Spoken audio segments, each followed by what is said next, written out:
Well, a heated election season has many people feeling plenty of emotions now that a winner has been declared. News Press Now's Kyle Schmidt dives deeper into the divide among Americans and how both sides can come together in this Be Mindful report.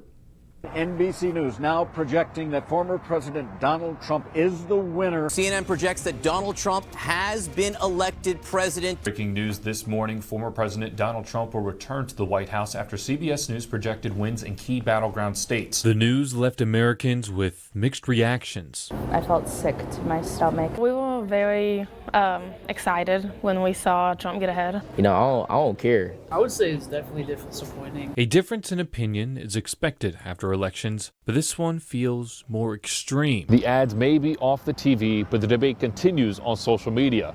Scrolling through the comments and negativity can be overwhelming.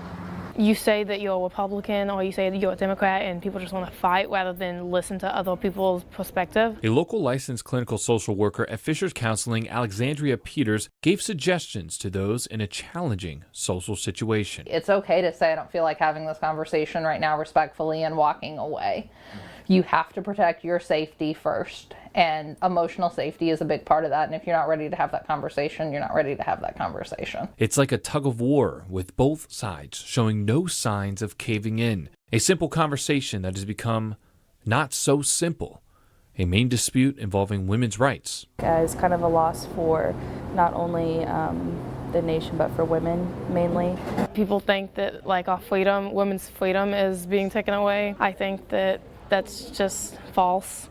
I think he's going to be great for our country. Peters presented many tips for those feeling happy or sad. The one that stuck out that everyone can use is what I have been suggesting in my sessions is talking about what we can control and what we can do. A final piece to remember is the emotions that people are feeling across the entire country are real emotions, regardless if you have the same beliefs or not.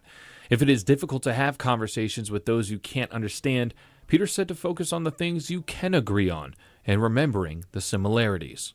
Reporting for News Press Now, I'm Kyle Schmidt.